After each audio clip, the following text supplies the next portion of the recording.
Ya estamos de vuelta en Café de Altura, qué bueno que sigue con nosotros. Estamos conversando con José Carlos Fernández sobre los compromisos mexicanos recientemente comunicados en materia de cambio climático y además, y en esto vamos a profundizar ahora, sobre lo que eso significa en una trayectoria hacia lo que se da en llamar un crecimiento o una economía baja en carbono.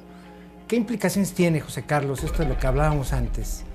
Es decir, un escenario en donde para atender ciertos compromisos internacionales, pero que además interesan, por supuesto, porque es un problema compartido el cambio climático, tienen que bajar las emisiones, aun si nos quedamos con la meta que ahorita compartíamos, 25% menos en 2030, y tendría que seguir así también para las siguientes décadas. Ya dijimos, eso es quizás lo menos que podríamos pensar, porque incluso había una meta más exigente en la Ley General de Cambio Climático tiempo atrás.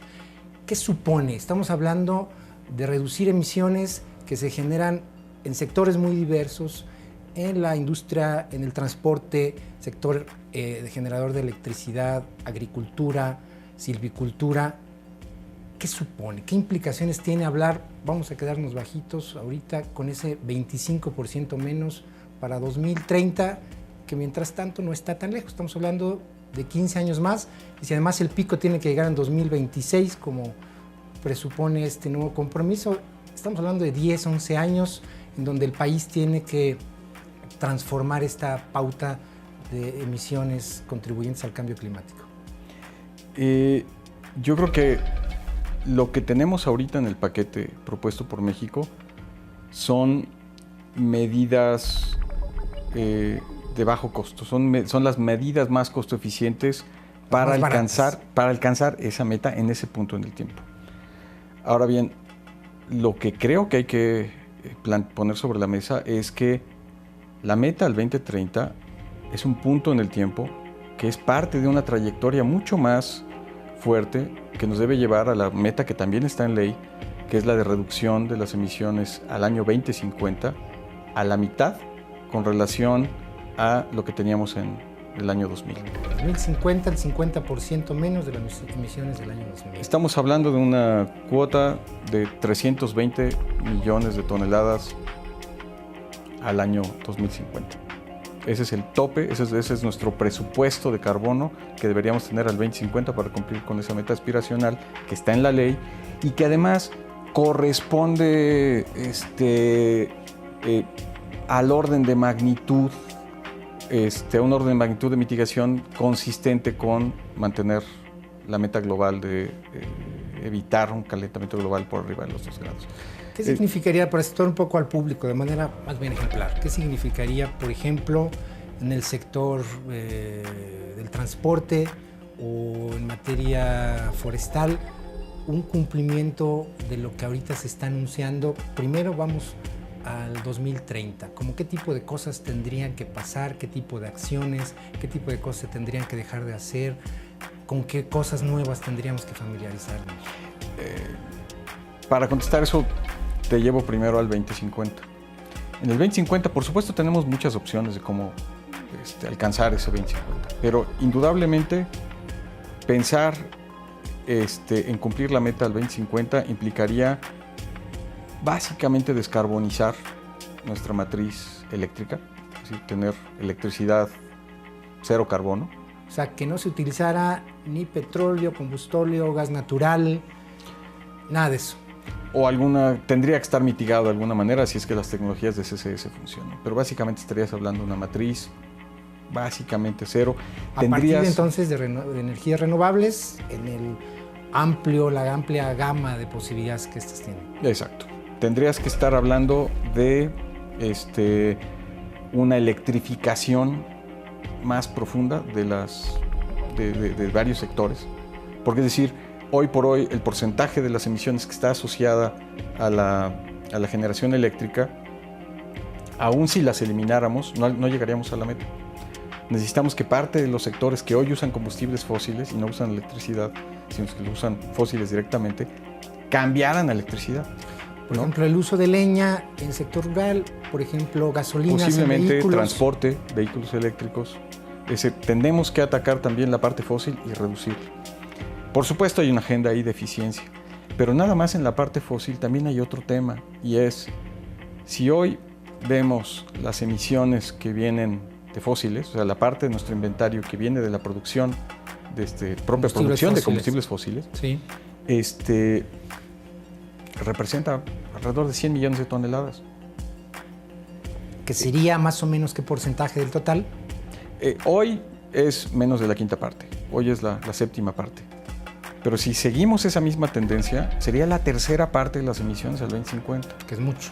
Se antoja que es algo que a lo mejor no queremos gastar nuestro limitado presupuesto en carbono en pura producción de más carbono, ¿no? Sí. Como que quisiéramos reducir eso. Y esa es la clave, entre otras cosas. Es decir, sí necesitamos pensar cómo de aquí al 2050 vamos a desacoplar nuestra economía del petróleo como un motor de crecimiento. Suena contradictorio en un escenario en donde hoy por hoy estamos hablando de reforma energética, de nuevas inversiones, sí, de gasificación, claro, y demás. A lo mejor la expansión del dejar de apostarle al petróleo cuando tienes una reforma energética que parece esencialmente es fortalecer el aprovechamiento del petróleo. Y ese es el punto clave. De aquí, a lo mejor en el cortísimo plazo, sí hay una ventana, no infinita, también acotada, para una expansión del sector petrolero.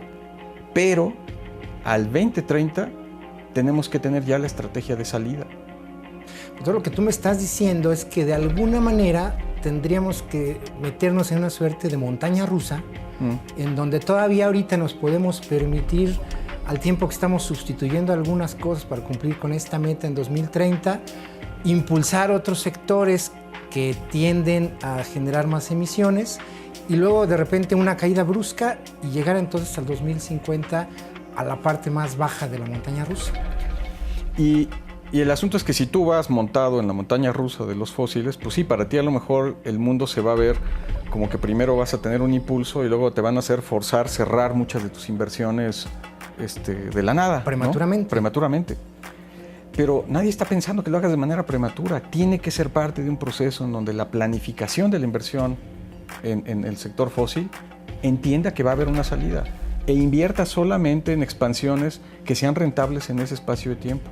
Y en el o sea, al mismo tiempo, lo que tiene que hacer la política pública es impulsar tecnologías bajas en carbono lo suficiente como para que sean rentables o más rentables que los fósiles de aquí al 2030, y solita la economía entonces se desintoxique del carbono, digamos. No es demasiado pedir, no hay un riesgo de un repunte o un doble riesgo, veo yo, o que por un lado efectivamente se resuelvan algunas de esas acciones que tú decías son de bajo costo y nos pueden permitir de alguna manera atenuar una parte de las emisiones, pero que cuando se nos acaben las de bajo costo ya no podamos seguirle, o que no alcancemos a dar ese doble juego y entonces ya no nos vamos para abajo. El riesgo está ahí, y sobre todo si uno ve la contribución nacional no presenta acciones sustantivas en cuanto a esa estrategia de salida que al 2030 tiene que estar en el sector fósil. Esa sería tu principal reflexión, digamos, ahí hay que tener un canal de salida para tanto para el sector industrial como para el sector de petróleo y gas. Tiene que haber esa estrategia. En el ahí sí hay que apostarle a facilitar la mayor competitividad de una gama amplia de tecnologías bajas en carbono. O sea, aquí el mayor riesgo que podríamos correr es seleccionar un ganador, una tecnología que nos guste y decir, por esa vamos, ¿no? Como ahorita estamos, pues gas, ¿no? Es nuestro ganador. No, creo que es erróneo. Lo que tenemos que hacer es poner las reglas del juego muy planas y sí apoyar a lo que se vean a lo que se vea como los mejores competidores bajos en carbono. Hoy por hoy estamos viendo en poquísimos años cómo ha habido una revolución importantísima en el sector solar que está empezando a ser un serio competidor. Bueno, y en general, ¿no? Celdas de hidrógeno. Montón de tecnologías con el sol solar. Es quizás de los ejemplos más notables en cuanto a la caída en costos y en cómo rápidamente está volviendo un competidor importante. Una vez que sea competitivo, ya no necesitamos seguir impulsando. La economía lo asimila. Pero es ahora que tenemos que dar el golpe.